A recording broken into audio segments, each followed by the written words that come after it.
แม่เพื่อนนะเบ้นตอบเงินหืมอยากได้เงินเห็ดข้าวขาว อยากได้เงินเห็ดยังก็ เห็ดได้หน้าข้าว เห็ดให้หนาขาวๆเอาแล้วว้าวนั่นก็ว้าวไปแล้วน้องใจอยากได้เงินน่ะเห็ดเสริมสวยว่าสั่นซะก็เลยไปหาแคมป์นี่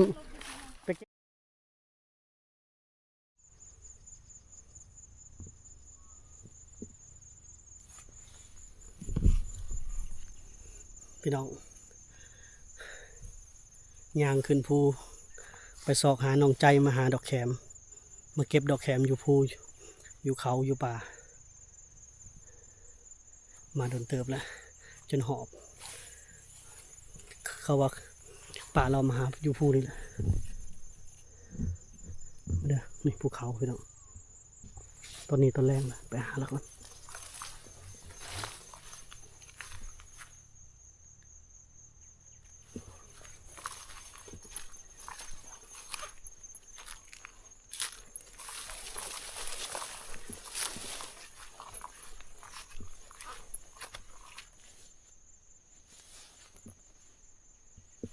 ฟังเสียงผมฟังเสียงเขาก็หา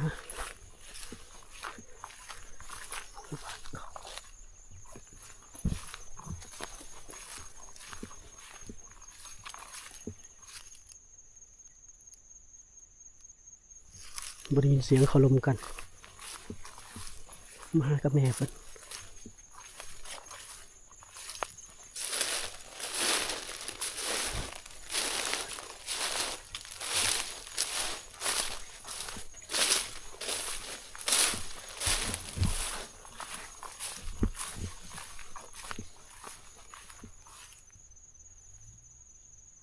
เงียบสงบแต่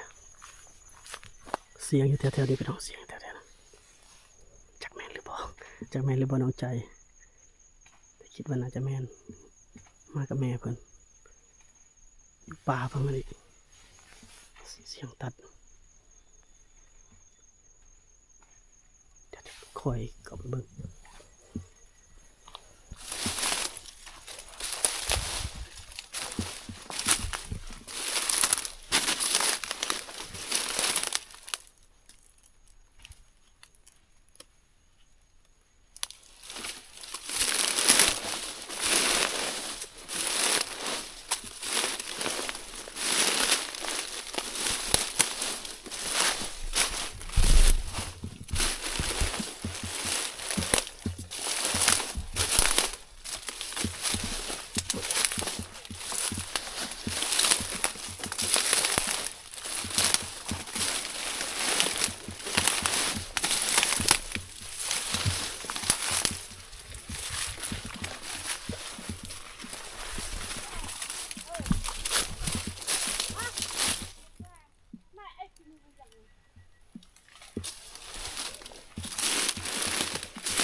ถึงทาง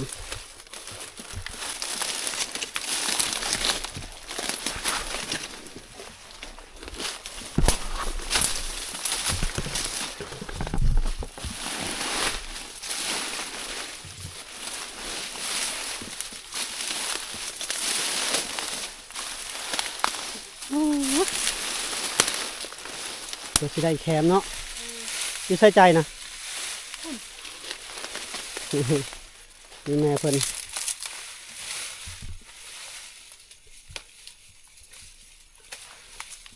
เมียเจ้า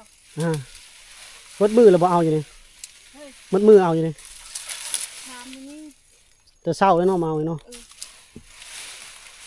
มาแคมเพื่อนลอยมือ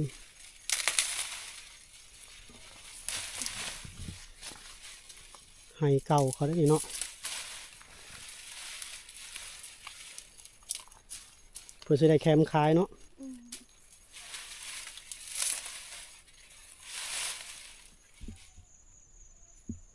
ยังท่านได้เห็นน้องใจเห็นแต่แม่เพิ่นน้องใจอยู่ฝากพุ่นพี่น้องมันคายคันแดดมันฮ้อนมันนี่คันคายเนาะยังจะได้เห็นเพิ่นที่มันอยู่ฝากนะแม่เราอยู่ฝากนะฝากพุ่น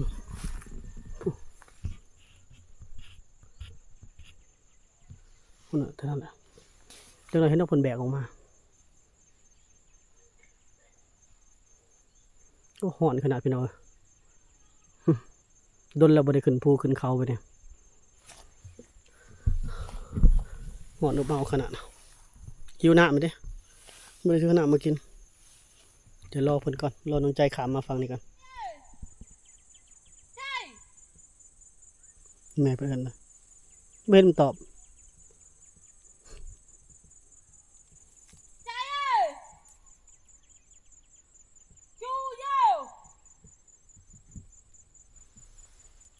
แม่เมื่อก่อนแล้วบ่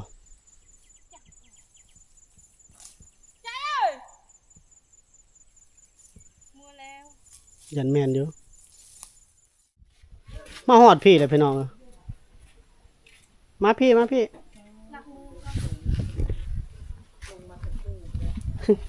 บอกคืออ้ายหมุนก็เป็นจะไปออกมาทางใดออกทางลุ่มบ่จะออกทางลุ่มอ้ายเขาทางเทิงอ้ายปีนขึ้นทางผู้ทางแม่เจ้าอยู่มองแม่เจ้าฮะได้อ้ายมาหาแคมพี่น้องน้องใจมันตายได้น้องใจฮะเมื่อยบ่จอยน้ำขึ้นฮอดผู้เจ็บฮอดสวงย่างขึ้นผู้น้ำเพิ่นไปลาดเพิ่นบ่เห็นซ้ำพี่น้องอยากเห็นตอนน้องใจเอาแคมบ่ได้เห็นซ้ำโอ้ยบ่เห็นสดงามๆเลยจักมือแล้วมาเอาแคม3 มื้อมาคุมมือเลย3 มื้อมากินข้าวอยู่พี่เลยไปใส่แคมพาไปเบิ่งแน่แคมเพิ่นงามสำใดพี่น้องพานไปเก็บดอกแคมเพิ่นว่าอาจอยเอ้ยบ่ว่างได้อยู่เฮือนได้พุ่นน่ะน้องไปเก็บดอกแคมน้องบ่ว่างก็แล้วเลยช่วงนี้เนาะบ่ว่างเก็บดอกแคมก็ไปนํให้ FC เพิ่นเห็นFC เพิ่นอยากเห็นเด้ไปเบิ่งดอกแคมเพิ่นพี่น้อง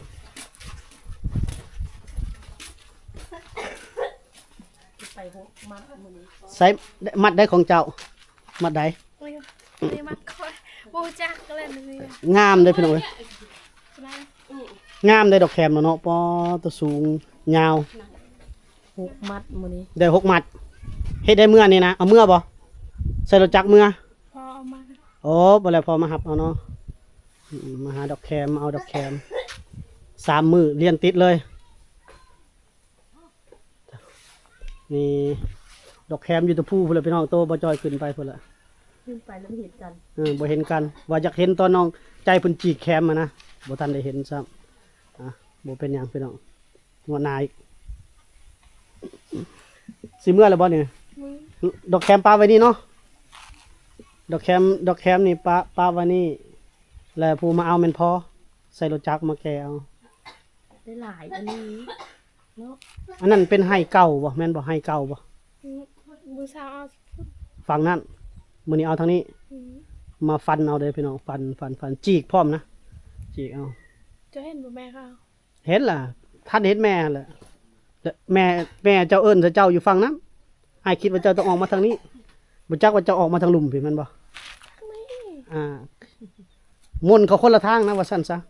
อยู่ป่าดอกแคมเฮ้ยพี่น้อง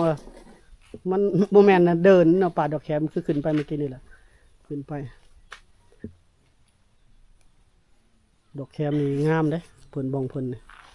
มากินข้าวเที่ยงนี่เลยเอาหยังมากินมื้อนี้ยังมาพี่แน่แดดส่องหน้าบ่มีฮะบ่มีต้มกินบ่มีต้มโอ้กระแซ่บเหมือนกันละจำแจ่วดนแล้วได้บ่ได้กินกะทางไอ้จอยังบ่ได้กินดนน้องใจก็กินดำเทื่อติกินตลอดมื้อนี้โอ้หมุนป่าก็ยังงามอยู่เลยพี่น้องเอ้ยขนาดก็หมุนป่าดินะไปสิเมื่อบ่บัดนี้ไปเมื่อนำกันแหละเท่านี้ก็ ปุ่นขี่รถจักรพ่อเพิ่นมาบ่หืม อยากได้เงินเฮ็ดข้าวขาว อยากได้เงินเฮ็ดหยังก็ เฮ็ดได้หน้าข้าว เฮ็ดให้หน้าขาวๆเอาแล้วเว้านั่นก็เว้าไปแล้วน้องใจ